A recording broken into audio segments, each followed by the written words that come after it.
क्या आपने कभी सोचा है, अगर महाबली हनुमान जी भोजन करने बैठ जाएं तो क्या होगा?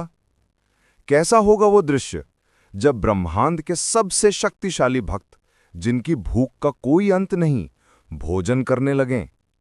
आज हम आपको सुनाने जा रहे हैं एक अद्भुत कथा। जब हनुमान जी ने भोजन शुरू किया तब क्या हुआ।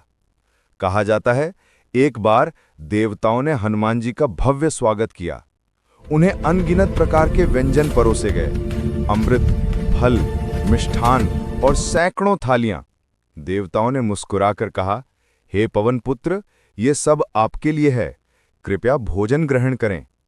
हनुमान जी विनम्र होकर बोले, मुझे भूख तो नहीं, पर आपकी आज्ञा मानता हूं। और जैसे ही उन्होंने पहला कौर उठाया, देवताओं के चेहरे से मुस्कान गायब हो गई। हनुमान जी का एक कौर सैकड़ों थालियों के बराबर था। वो खाते गए और हर कौर के साथ देवताओं के भंडार खाली होते गए।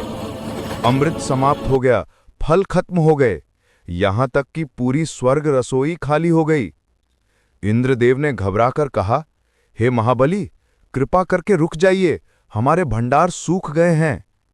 हनुमान जी मुस्कुराए और बोले, मैं तो बस थोड़ा ही खा रहा हूं। मेरे श्रीराम के नाम का जप करते करते भूख बढ़ गई है। हनुमान जी की भूख अब इतनी बढ़ चुकी थी कि उन्होंने धरती की ओर देखा। ग्रामों के अन्न गायब होने लगे, नदियों का जल सूखने लगा और पूरी सृष्टि में हलचल मच गई। देवता, ऋषि और यक्ष सभी भयभीत हो उठे कि अगर पवन पुत्र यूं ही खाते रहे तो संपूर्ण ब्रह्मांड खाली हो जाएगा। तभी श्रीराम स्वयं प्रकट हुए। उन्होंने प्रेम से हनुमान जी को देखा और कहा, हे मेरे प्रिय भक्त, तुम्हारी भूख तो अनंत है, पर इस सृष्टि को संभालना भी तो मेरा ही काम है। हनुमान जी फोल्डेड हैंड्स में बोले, प्रभु, मुझे रोकने की शक्ति केवल आप में ही है।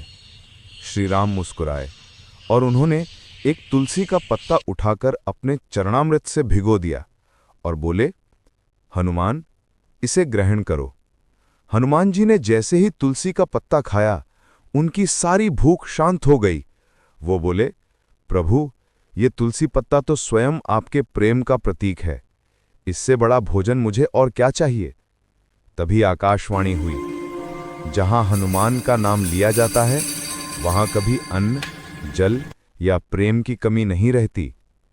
इस प्रकार हनुमान जी ने हमें ये सिखाया कि सच्चा तृप्ति भोजन से नहीं, भक्ति और प्रेम से मिलती है।